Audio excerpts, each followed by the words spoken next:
What does pornography or any addictive behavior do to our emotions?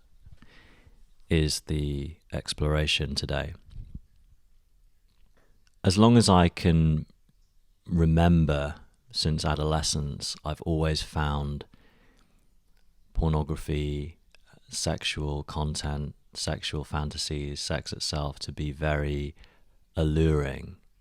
And I don't know why that is, if it's genetic. Some people are like that. But a lot of people have something they use to transcend the mundane. And I say transcend the mundane because I believe that addictive behaviors are an attempt to escape everyday life in the same way that our ancestors would have drunk psychedelics in ritual. They would have danced, they would have prayed, and all of these things that have very much fallen out of the canon of contemporary society, along with a few exceptions here and there. So having attempted many times to abstain for periods of time from pornography, in my case, but it could be that or it could be something else for you. I'll talk about some other examples shortly. And then coming back to it or experiencing it again, I've become very sensitive to the effect that it has on my emotional sensitivities. In my opinion, my experience, the emotional sensitivity is like a very, very finely tuned circuit board with all sorts of, I don't know electronic terminology, but all sorts of resistors and diodes and just like different kinds of sensors that are perceptive to the subtlety of experience. When I look at pornography, I find that if I haven't done it for a while, I immediately get a headache or feeling of like drilling sort of sensation in my head, and it's like taking a blowtorch to this circuit board and burning and burning and burning away all of that sensitivity. And that's a benefit. It feels great.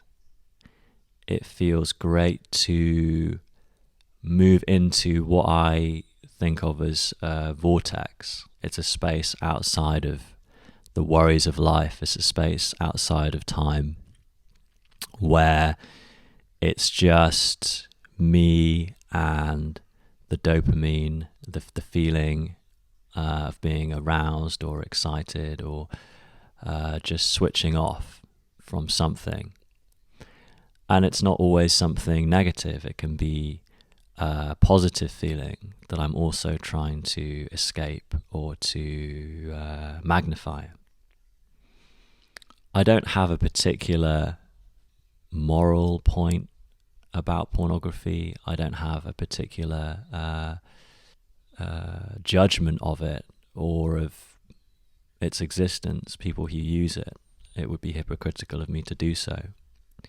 I'm just trying to illuminate for myself and for anyone who is interested the cause and effect, the consequences of permitting this material to be entered into our consciousness.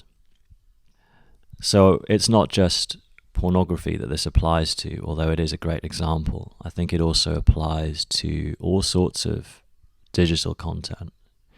My other guilty vices would include political podcasts, social media, news, video games is a great example. In all these cases, I'm taking a very sensitive faculty, which is my emotional faculty, and I'm basically blasting it with heat to the point where the sensitivity is burnt away, and the only emotions that can come through are very, very coarse, big feelings of lust or rage or righteousness sadness.